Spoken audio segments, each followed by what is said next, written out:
جماعت المسلمین نے الحمدللہ سنتوں کو زندہ کیا ہے، اور سنتیں جو لوگ چھوڑ چکے تھے، لیکن پھر یہاں ایسا ہوتا ہے کہ جیسے جیسے جماعت بڑی ہوتی جاتی ہے اور وقت گزرتا ہے، اس جماعت میں بھی تساہل اور کہیں نہ کہیں سنت چھوڑنے کا عمل شروع ہو جاتا ہے، کیونکہ ہم دیکھتے ہیں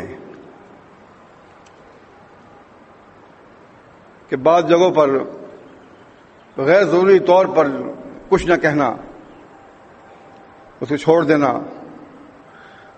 بات یہ ہے کہ آپ کا ذاتی مسئلہ ہے تو چھوڑ دیں، اگر ذاتی مسئلہ نہیں ہے، جماعتی مسئلہ ہے تو اس کو بتائیں، یا آپ غلط کر رہے ہیں یا صحیح کر رہے ہیں۔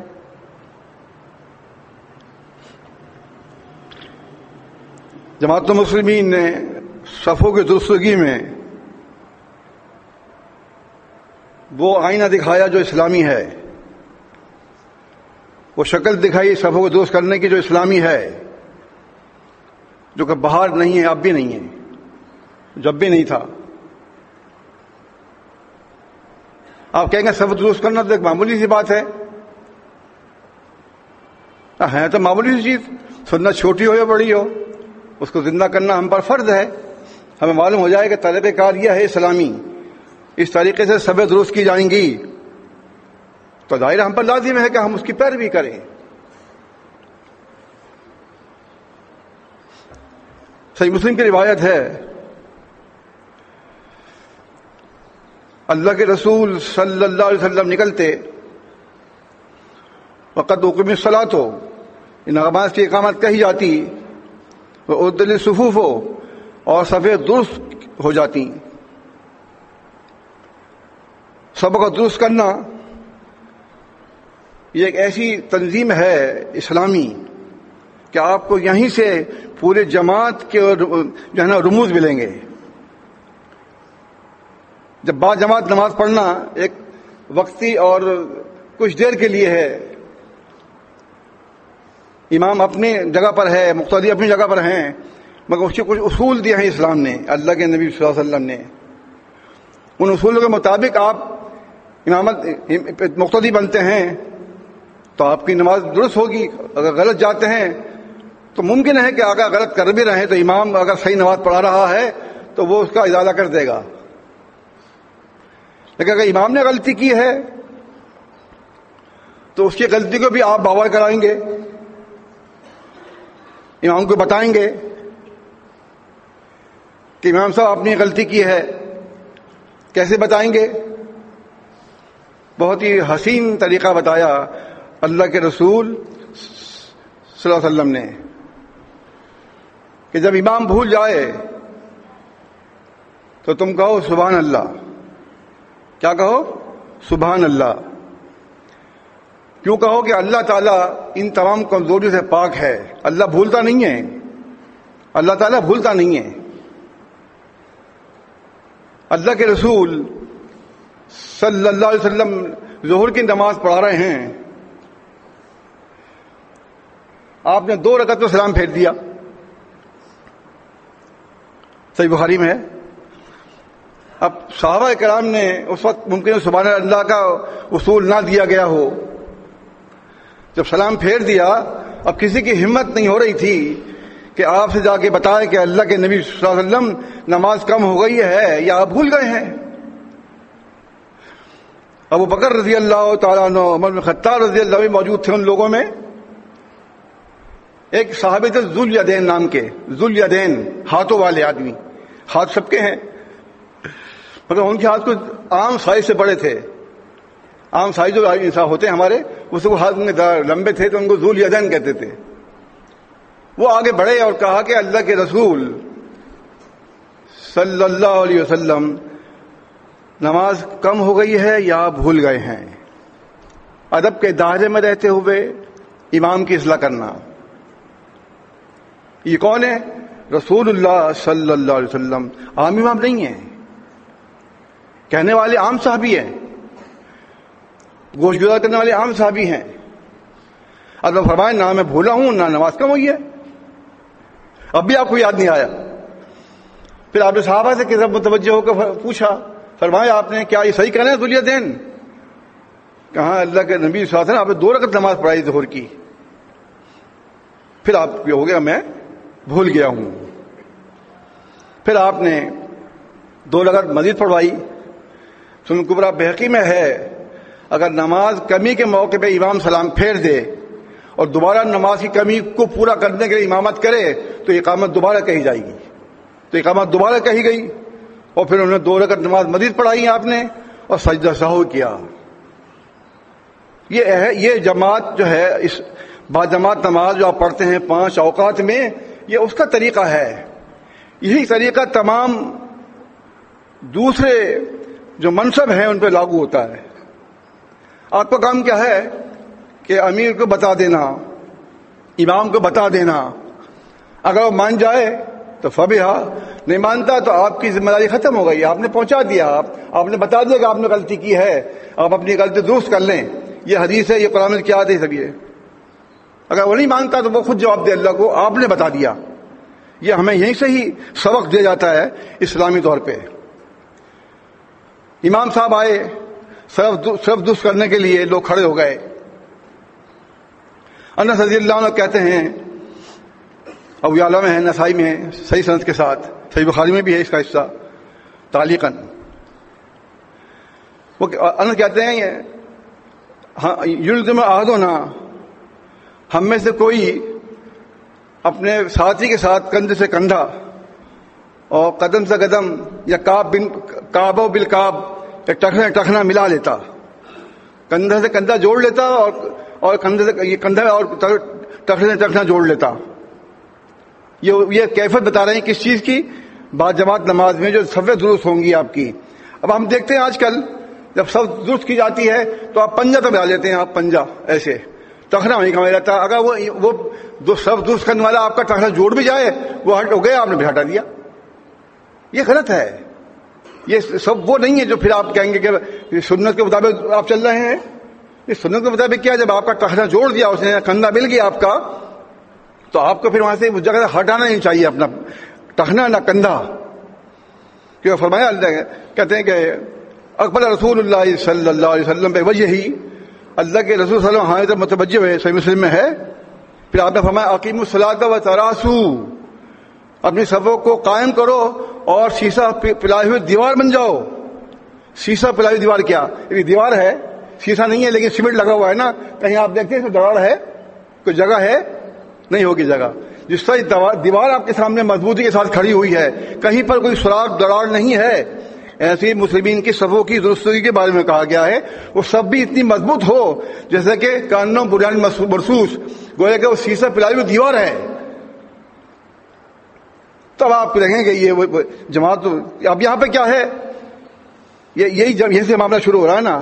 صحیح مسلم میں ہے، آپ نے دیکھا ایک شخص کا سینہ باہر نکلا ہوا تھا. آپ نے فرمایا اے اللہ کے بندے، عباد اللہ، اے اللہ کے بندو، اپنا سینہ اندر کر لو، ایسا نہ ہوگا اللہ تعالیٰ تمہارے دل ٹیڑھے کر دے. بہت سخت الفاظ ہیں.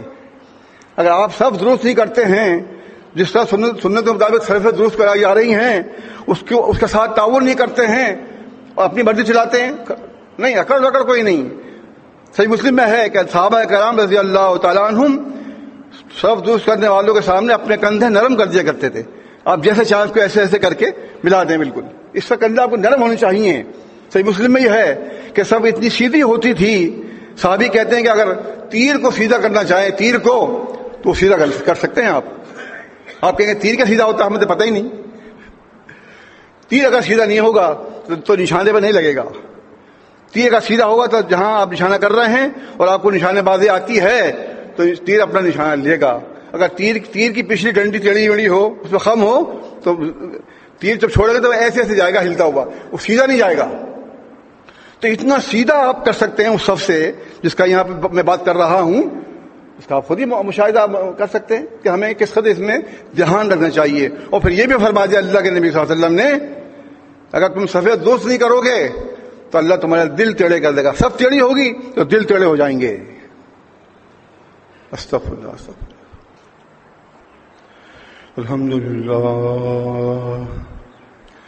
سبحان اللہ وبحمدہ سبحان اللہ العظیم سبحان ذی الجبروت والملکوت والکبریاء والعظمہ ان الحمد للہ نحمدہ ونستعینہ ونستغفرہ ونعوذ باللہ من شرور انفسنا ومن سیئات اعمالنا من يهده الله فلا مضل له ومن يضلل فلا هادي له واشهد ان لا اله الا الله وحده لا شريك له واشهد ان محمدا عبده ورسوله اما بعد فان خير الحديث كتاب الله وخير الهدي هدي محمد صلى الله عليه وسلم وشر الأمور محدثاتها وكل محدثة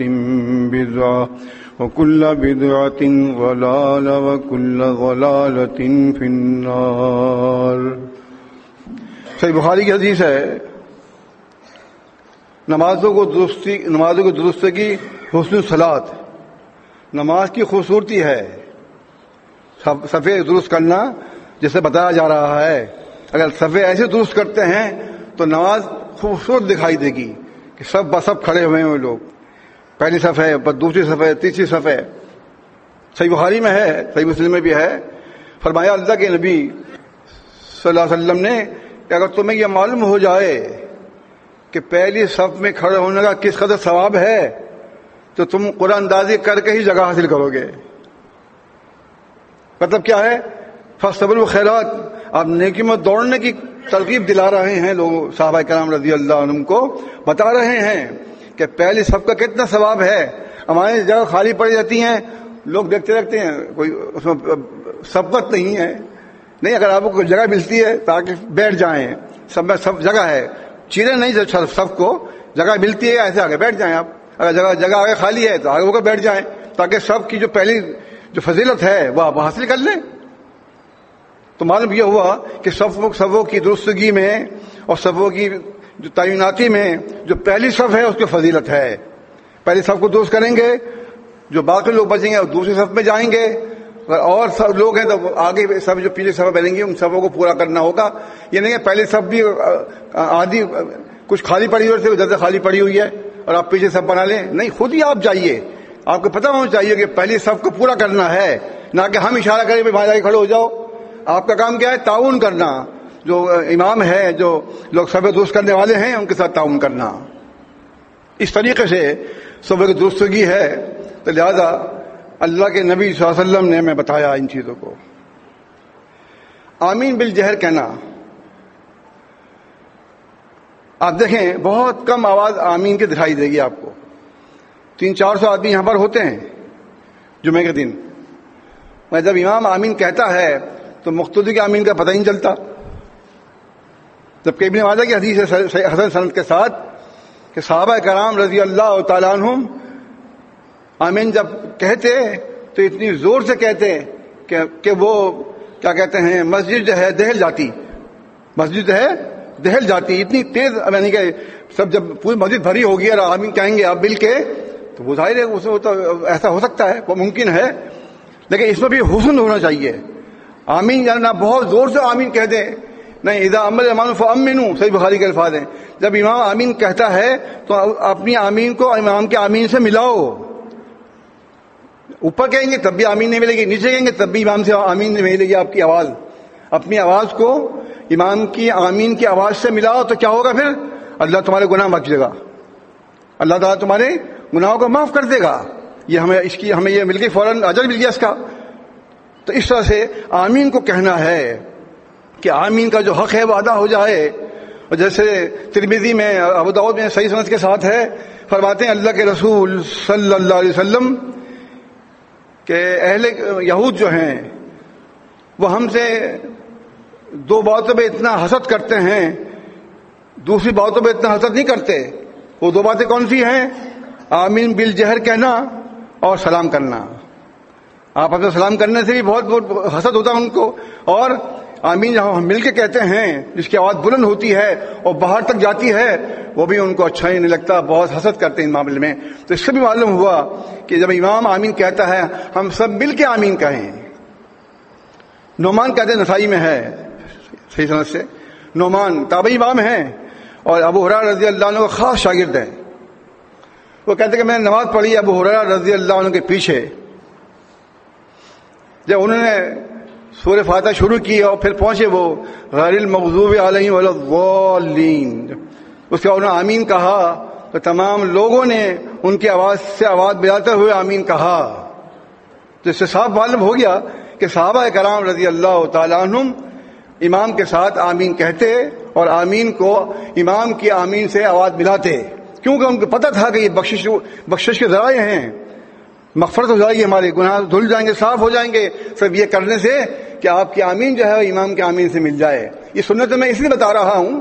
آمین اب بھی کہتے ہیں، سب بھی درست ہوتی ہیں، مگر ان میں آہستہ آہستہ کچھ نہ کچھ کہیں نہ کہیں کمی رہ جاتی ہے. اس کمی کو پورا کرنے کے لیے ہمیں اس کو بھی بار بار بتانا چاہیے، بولنا چاہیے. دماغ سے نکل جاتا ہے، آدمی کو اپنی باتیں یاد نہیں رہتی ہیں، شرعی باتیں بھی بھول جاتا ہے، جمعے کی باتیں ہیں، 5 وقت نماز کی باتیں ہیں، نہیں یاد رہتی ہیں، ہو جاتا ہے ایسا بھی. تو اس لیے آپ کو یاد دہانی کرائی جا رہی ہے تاکہ آئندہ آپ اس بات کا دھیان رکھیں کہ آمین کو جو ہے امام کے ساتھ ملا کر کہیے. اور جب امام آمین کے ساتھ کہیں گے تو آپ کے گناہ معاف ہو جائیں گے اور آپ کی بخشش ہو جائے گی. تو میں بات کر رہا تھا آپ سے اس جملہ متعدد طور میں نے کہا کہ صفحے درست کرنے کے سلسلے میں. اب فرض کیجئے آپ کسی موقع پہ گھر میں نماز پڑھ رہے ہیں، مسجد آپ کے قریبی نہیں ہے،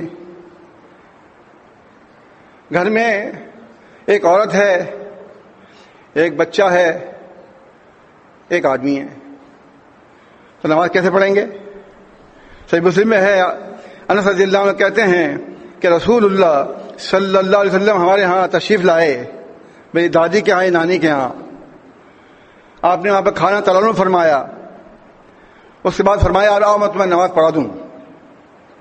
جب نماز پڑھنے کھڑے ہوئے تو میں اور بچہ میرے ساتھ کھڑا ہو گیا نبی صلی اللہ علیہ وسلم کے پیچھے، اور جو دادی ماں تھی وہ ہمارے پیچھے کھڑی ہو گئیں. تو مطلب کیا ہوا کہ جب سب بندی ہوتی ہے تو سب بندی کے موقع پہ کوئی آدمی پیچھے اکیلا کھڑے ہو کر نماز نہ پڑھے. اگر اکیلا کھڑے ہو کر نماز پڑھے گا تو اس کی نماز نہیں ہوگی، اس کو نماز دوبارہ دہرانی پڑے گی. یا پھر ایسا ہے جو ابو یعلا میں ہے صحیح سند سے کہ سب میں سے کسی آدمی کو کھینچ لے اور اپنے ساتھ کھڑا کر لے، سب تو پھر مل جائے گی، وہ کھڑا کر کے اپنی نماز کو صحیح کر لے اور پھر بعد جماعت نماز ادا کر لے، یہ بھی کر سکتا ہے. تو انس کہہ رہے ہیں کہ ہمارے گھر میں ایسا موقع ہوا تو بتا رہے ہیں اب ہم بھی ایسا کر سکتے ہیں. جب یہ کہ ہم 3 آدمی ہیں، فرض کرو بچہ تھا اور انس سے، تو پہلے ہی آپ نے 2 کو پیچھے کھڑا کر دیا، آپ آگے کھڑے ہو گئے اور دادی اماں کو پیچھے کھڑا کر دیا. یہ نہیں کہ اگر 3 آدمی ہیں تو آپ دائیں بائیں کھڑا کریں گے، پھر نیت باندھیں گے، پھر ان کو پیچھے کر دیں گے. ایسا نہیں ہے. یہ جب تھا جب ہمیں پتہ نہیں تھا. یہ کب تھا؟ جب ہمیں معلوم نہیں تھا کہ 3 آدمی اگر ہوں تو کیا کریں. صحیح مسلم میں یہ روایت ہی موجود ہے کہ نبی صلی اللہ علیہ وسلم نماز پڑھ رہے تھے، ایک صحابی آئے وہ دائیں طرف کھڑے ہو گئے، ایک صحابی آئے وہ بائیں طرف کھڑے ہو گئے، ان کو دونوں میں پیچھے کر دیا آپ نے. ٹھیک ہے، تو یہ پتہ نہیں تھا، جب تک علم نہیں تھا آپ نے ایسا کر دیا، پھر بعد میں بتایا آپ نے ان کو. ہم احمد کی روایت میں جیسے سند کے ساتھ جب 3 آدمی ہوں تو 2 کو پہلے جب نماز شروع کرتے وقت 3 آدمی ہوں نماز شروع کرتے وقت تو 2 کو پیچھے کر دو، ایک کو امام بنا لو، ختم. اس میں یہ نہیں کہ 3 آپ دائیں میں کھڑے ہوں گے، پھر اب کیوں کھڑے ہوں گے؟ اب تو معلوم ہو گیا مسئلے کا، ہمیں علم ہو گیا. تو اس طریقے سے سب بندی کا گھر کے اندر بھی خیال رکھیے. فرض کیجئے کہ میاں بیوی ہیں اور گھر میں کوئی نہیں ہے، تو ابن ابی شیبہ کی روایت صحیح سند سے کہ بیوی کو پیچھے کھڑا کر لیں اور آگے آپ خود امامت کر لیں. تو اس طرح اللہ کے نبی صلی اللہ علیہ وسلم نے عائشہ صدیقہ رضی اللہ عنہ کو پیچھے کھڑے کیا، آپ آگے کھڑے ہوئے، کسی موقع پر آپ اس طرح نماز ادا کیا آپ نے. تو یہ یہاں سے بھی مل گیا ہمیں. 2 میاں بیوی ہیں، مسجد قریب نہیں ہے، اب وہ گھر میں نماز پڑھتے ہیں تو بیوی کے پیچھے کھڑا کر لے، آگے آپ کھڑا ہو گئے امامت کر لے. یہ بھی اس طرح بھی آپ کر سکتے ہیں. یہ جب ہے جب کہ افراد کم ہوں، یا یہ کہ جب آپ کے قریب گھر کے مسجد نہ ہو، مسجد المسلمین، ٹھیک ہے نا، تو پھر ایسا کر سکتے ہیں آپ. تو اس طرح سے پتہ چلا ہمیں. پھر بھی آپ مزید جو ہے سب بندی کے سلسلے میں دیکھیے جو احادیث نقل کی ہیں صراط المستقیم کے اندر، اور سنت کو دوبارہ یاد رکھیں اور کہیں پر بھی کسی قسم کا موقع نہ دیں کسی کو کہ یار اب تو جماعت المسلمین بھی سنت چھوڑتی جا رہی ہے، ایسے لوگ باتیں بنانے کے لیے تو ان کو وہ کون پکڑے گا، لیکن ہمیں خود ہی اپنی اصلاح کرنی چاہیے۔ استغفر اللہ استغفر اللہ۔